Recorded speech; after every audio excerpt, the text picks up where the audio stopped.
September 9, 1939, marked a crucial point in the early phase of World War II as the German invasion of Poland entered its second week. The rapid pace of the Blitzkrieg continued to overwhelm Polish defenses, and the German forces closed in on Warsaw, setting the stage for one of the first major urban battles of the war. Meanwhile, the Polish military launched a significant counteroffensive in the hopes of turning the tide. The situation in Poland prompted further strategic deliberations among the Allies and a continued re-evaluation of the global response to the unfolding crisis.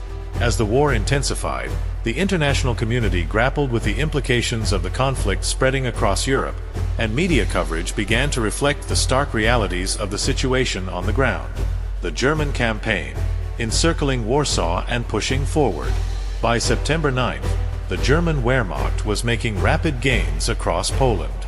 The initial phase of the invasion had succeeded in capturing numerous key positions and cities, including Krakow, and now the German forces were focused on surrounding and besieging Warsaw. The Blitzkrieg tactics, characterized by the combined arms assault of tanks, motorized infantry, and air support, continued to prove effective in disrupting Polish communications and defense efforts. German forces had successfully reached the eastern bank of the Vistula River, effectively encircling Warsaw from multiple directions and preparing for a full-scale assault on the Polish capital. On this day, German panzer divisions pushed further into the interior of Poland, moving toward the Vistula River to cut off any potential escape or reinforcement routes for the Polish defenders in Warsaw.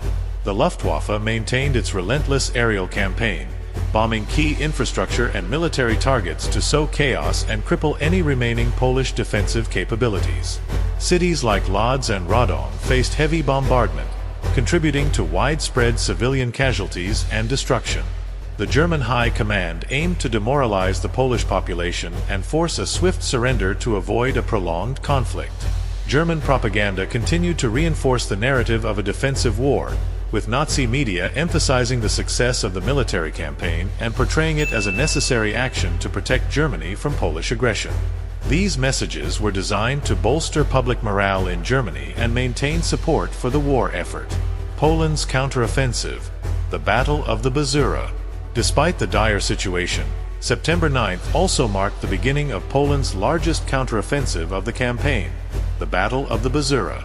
Polish forces, under the command of General Tadeusz Kościuszko, launched a surprise attack against the German 8th Army near the Bzura River, west of Warsaw.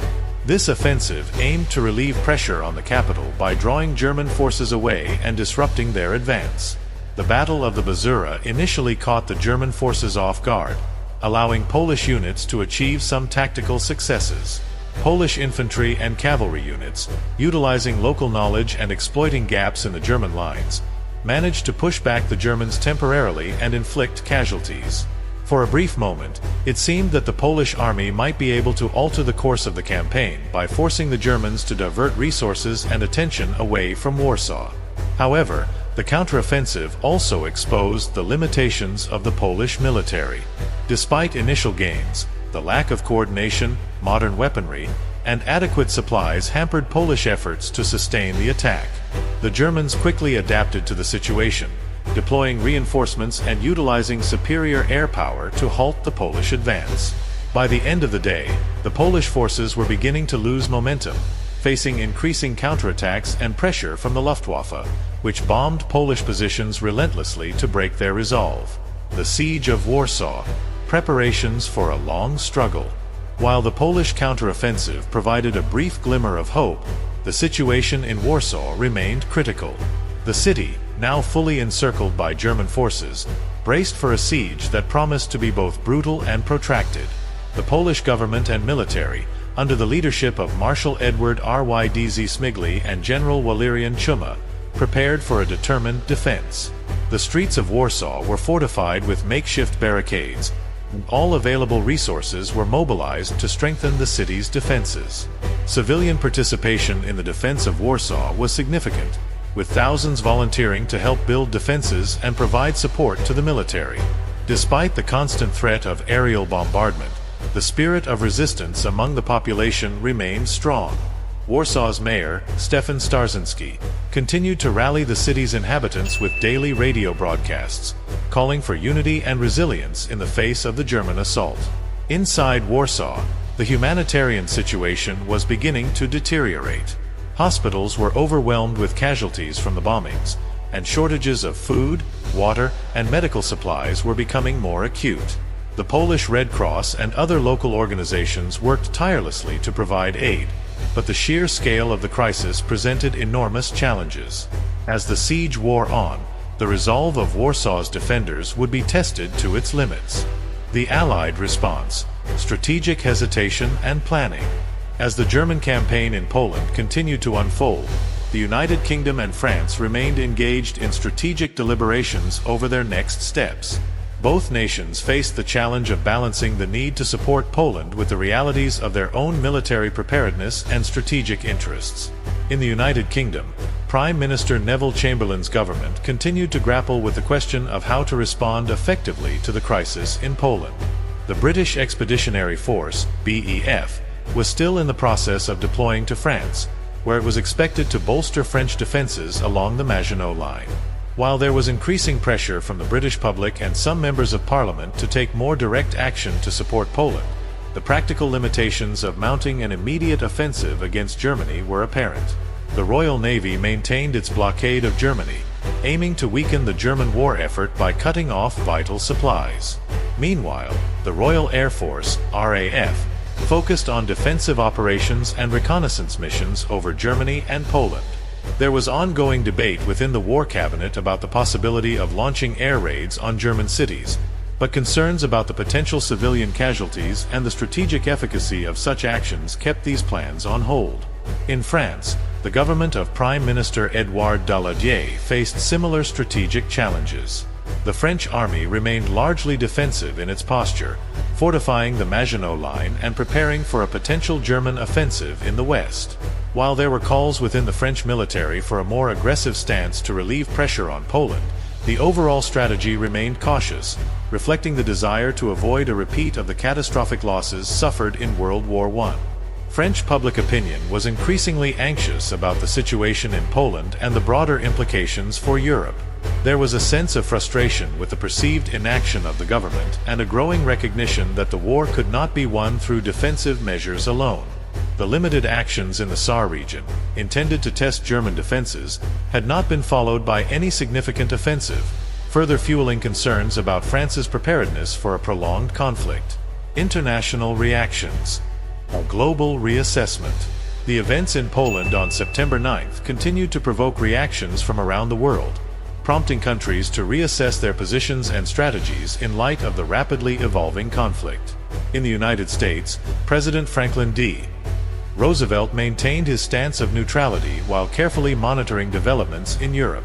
The Roosevelt administration was increasingly aware of the potential threat posed by a German victory in Poland and the broader implications for global stability. Discussions within the U.S. government focused on the possibility of expanding economic and material support to the Allies through measures like the cash-and-carry policy, which would allow belligerents to purchase arms from the U.S. as long as they transported the goods themselves. In the Soviet Union, Joseph Stalin and his advisors continued to closely watch the situation in Poland. The secret protocol of the Molotov-Ribbentrop Pact had divided Eastern Europe into spheres of influence, and as German forces advanced deeper into Polish territory, the Soviet Union prepared to assert its interests in the eastern part of the country. The Red Army was placed on high alert, ready to intervene when the time was deemed appropriate. Soviet propaganda maintained a narrative of neutrality, while preparations for potential military action were underway behind the scenes. In Italy, Benito Mussolini continued his diplomatic efforts, proposing once again to mediate peace between the warring parties. On September 9th, Mussolini renewed his call for an international conference to negotiate an end to hostilities, seeking to position Italy as a broker of peace. However, this offer was dismissed by the Western Allies, who viewed it as a tactic to weaken their resolve and buy time for the Axis powers. Neutral countries, such as Switzerland, Sweden, and the Netherlands, continued to reinforce their defenses and prepare for potential spillover from the conflict. These nations, acutely aware of their strategic positions and vulnerabilities, sought to maintain their neutrality while preparing for potential threats from both the Axis and Allied powers. The situation was particularly tense in Belgium and the Netherlands, where fears of German invasion prompted increased military readiness and diplomatic efforts to secure guarantees of neutrality. Media coverage and global public opinion. On September 9th, media coverage around the world continued to focus on the dramatic events unfolding in Poland and the broader strategic implications of the war. Newspapers, radio broadcasts, and newsreels provided updates on the military situation and the responses of the belligerent nations, shaping public perceptions and understanding of the conflict. In the United Kingdom, the BBC and major newspapers like The Times and the Daily Telegraph reported on the Battle of the Bzura and the Siege of Warsaw, highlighting the resilience of the Polish defenders and the ongoing mobilization efforts at home. Coverage emphasized the need for national unity and readiness for a prolonged conflict, even as debates continued over the best strategy for supporting Poland and countering German aggression. In France, newspapers such as Le Figaro and Le Monde covered the limited military actions in the Saar region and the situation in Poland.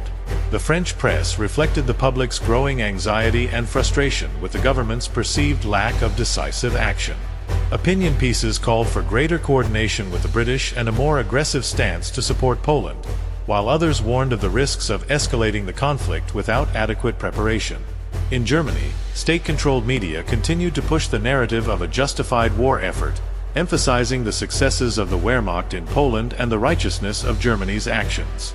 Propaganda outlets like Völkischer Beobachter and Der Angriff highlighted the military victories and portrayed the war as a defensive struggle against foreign aggression. The propaganda aimed to maintain public morale and support for the war effort, even as the realities of a prolonged conflict began to take shape. In the United States, newspapers such as The New York Times and The Washington Post provided extensive coverage of the events in Europe, with detailed analyses of military movements and diplomatic developments. The American press remained largely neutral but increasingly recognized the potential implications of the conflict for U.S. foreign policy and global stability. Opinion pieces explored the debate over isolationism versus engagement, reflecting the ongoing uncertainty within American society about the nation's role in the world. Strategic implications and the road ahead. The events of September 9, 1939, highlighted the rapid escalation of the conflict and the strategic dilemmas faced by all parties involved. For Poland, the day marked a moment of both hope and despair, as the Battle of the Bzura provided a brief respite but ultimately could not halt the German advance. The Polish government's appeals for more substantial Allied support reflected a growing sense of desperation, as the promised assistance seemed increasingly unlikely to arrive in time to make a meaningful difference. For the United Kingdom and France, the day underscored the complexities of coalition warfare and the challenges of transitioning from peace to war. Both nations were still adjusting to the realities of a conflict that they had hoped to avoid and were grappling with the strategic uncertainties of how best to respond to German aggression. The debates over offensive versus defensive strategies, and the extent to which they could and should support Poland directly, reflected broader tensions within the Allied leadership that would continue to shape the early phases of the war. Internationally, the events of September 9th prompted further reassessments and strategic recalibrations. The United States maintained its official stance of neutrality but was increasingly aware of the potential global implications of the conflict. The Soviet Union, Italy, and other nations watched closely, each calculating how best to navigate the rapidly shifting geopolitical landscape to their advantage. Conclusion: a war deepening and global stakes rising. September 9, 1939, was a day of intensifying conflict and growing uncertainty, as the rapid German advance in Poland and the hesitant Allied response highlighted the complexities of the early days of World War II. The unfolding events revealed the challenges of coalition warfare, the limits of pre-war planning and preparation, and the unpredictable nature of a conflict that was beginning to engulf much of Europe and threaten global stability. For the nations involved, it was a time of critical decisions and strategic positioning, as they sought to navigate a war that was evolving faster than anyone had anticipated. For the people of the world, it was a time of fear, hope, and resilience, as they faced the prospect of another devastating conflict and the challenges that lay ahead. The events of September 9th set the stage for a war that would reshape the political, social, and economic landscape of the 20th century, leaving an indelible mark on history.